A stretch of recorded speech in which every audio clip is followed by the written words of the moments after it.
정치검찰이 야당과 획책하려던 공작 수사의 마각이 드러났습니다. 오늘 국정원의 댓글 공작 수사로 좌천되며 사람에게 충성하지 않는다더니 법무부 장관에 대들었다가 물러난 것처럼 포장하여 대권 사냥에까지 나선 한 정치검사의 민낯이 세상에 드러났습니다.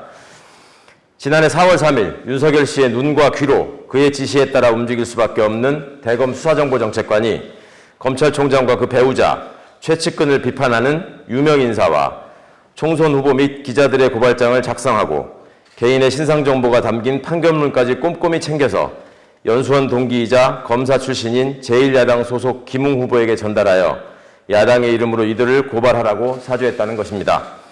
판사 사찰 문건의 주역으로 지목되었던 바로 그 검사이고 하필 자유한국당 소속 국회의원 출신이자 지난 4.15 총선에서 제1야당의 대구 경북권역 선대위원장을 맡았던 인사의 사위인 바로 그 검사입니다. 언론과 유착하여 총선에 개입하려 했다는 의혹을 산 검언유착 사건의 물타기를 위해 관련된 인사의 정치 생명을 사전에 끊어버리기 위해 공직선거법 위반의 점을 포함하여 윤석열 대검의 맞춤형 수사 지시를 위한 정치 공작이 시도된 것입니다. 총선 전부터 대통령을 겨냥한 수사를 거듭하다 총선을 전후로 더욱 노골화된 윤석열 씨의 정치적 행보와 공직을 버리고 야당 후보로 대선에 출마하려는 과정을 보면 이는 일회성 공작 정치의 수준을 넘어 수사권과 기소권을 이용해 대권을 찬탈하려는 검찰권 사유화와 검찰 쿠데타의 서막으로 여겨집니다. 서울의 봄을 무참하게 짓밟고 대권을 찬탈하기 위해 전두환이 휘두른 칼도 합수부가 가진 무소불위의 수사권이었습니다.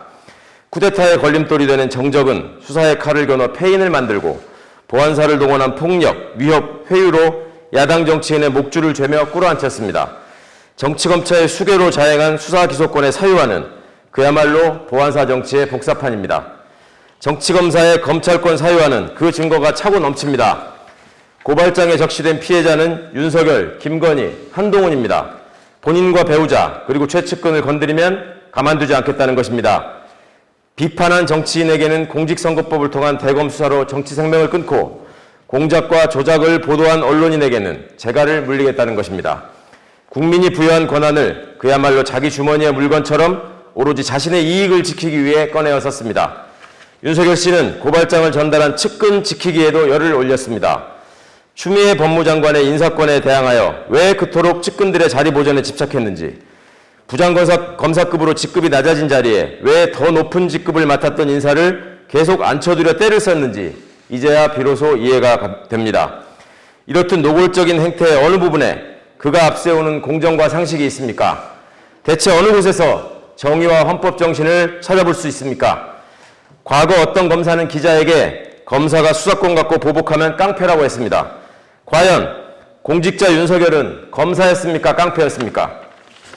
수사 기소권을 사유화해 검찰 조직을 동원하고 구성원의 자부심을 짓뭉개며 대권을 준비한 검찰총장은 깡패라고 불러야 합니까? 반란군 수괴라고 불러야 합니까? 대한민국의 민주주의가 정치 공작과 쿠데타로 퇴행하는 것은 막아야 합니다. 국민에게 부여받은 권한을 사유화하고 사유화한 권력으로 언론 및 기득권 세력과 결탁하면 정권을 잡을 수 있다는 생각을 하는 시대를 끝내야 합니다. 민주주의를 파괴하는 권력 남용은 철저히 단죄해야 합니다.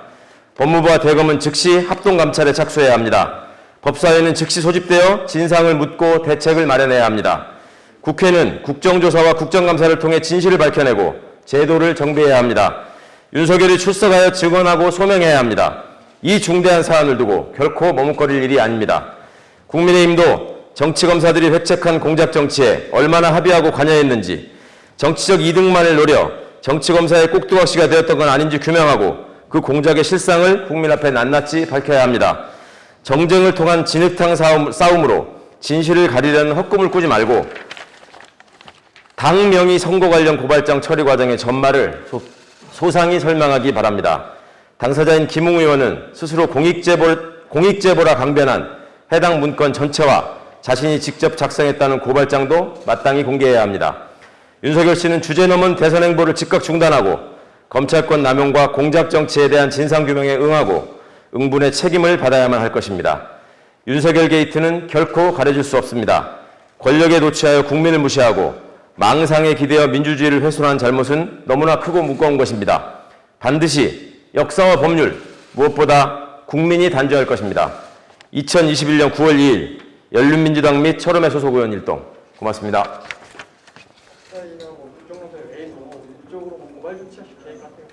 범죄가 확인되면 당연히 법적 조치는 따라야 될 것이고, 단 지금 단계에서 수사를 언급하는 것은 굳이 그 범위를 축소할 우려가 있고 또 다른 어떤 그 정치의 사법화를 초래할 우려가 있기 때문에 일단은 어떻게 대응하는지 살펴보고 단계적으로 임할 생각입니다. 기자회견문에도 일부 밝혔습니다마는 저는 처음에 보도를 접하고 한편으로 반갑고 한편으로 굉장히 허탈했습니다. 예상했던 일이 사실이었구나, 이것이 이제 드러나고 있구나 하는 생각을 했고요. 지금 보도된 사건의 내용은 공직선거법 위반의 혐의를 일부러 첨가해 가며 야당의 야당 명의로 고발을 해달라는 의뢰를 했다는 것입니다. 과거에 제가, 여러분 기억하시는지 모르겠습니다만 3건의 고발 사건이 있었고 그에 따라서 기소가 돼서 지금 형사재판 3개가 진행되고 있습니다. 첫 번째 사건은 법세련이라는 유령 시민단체에서 고발한 건이었고, 두 번째 선거법 위반 사건을 고발한 사람은 국민의힘입니다.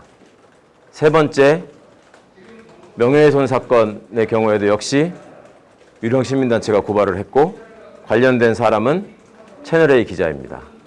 자, 이 모든 일련의 사건이 어떤 공통점을 가지고 어떤 흐름을 가지고 이어져 왔는지, 또 그 시점들은 왜 그렇게 공교롭게 겹치고 그동안에 윤석열 씨와 그 수하들이 얘기했던 논리하고 왜 그토록 일치하는 것인지, 그리고 왜 매 사건마다 검찰총장이 직접 지시했다, 몇 시까지 기소해라, 반드시 기소해라, 이 건을 빠뜨리면 안 된다, 무조건 기소해라, 이런 지시들이 왜 계속 남발되고 있었는지 이제 그 흐릿했던 장면들이 명백히 드러나고 있는 것 같아서 한편으로 매우 반갑고, 또 그 당사자가 요즘 보이고 있는 행태를 보면 우리나라가 어쩌다가 이런 분을 대권 후보로 운운하는 지경에까지 이르렀는가, 자괴감과 당혹감을 느낍니다. 이 부분에 대해서 언론인 여러분께서 앞으로도 과연 어느 쪽에 진실이 있고 어느 쪽에서 거짓말을 하고 있는 것인지, 과연 이러한 행태를 공익제보라는 이름으로 가릴 수 있는 것인지 면밀히 확인하시고 살펴주시면 좋겠습니다. 이렇게 충격적인 내용과 자료들이 공개되고 있음에도 불구하고 왜 메이저 언론에서 이 기사를 안 쓰시는 건지 여쭤봐도 될까요?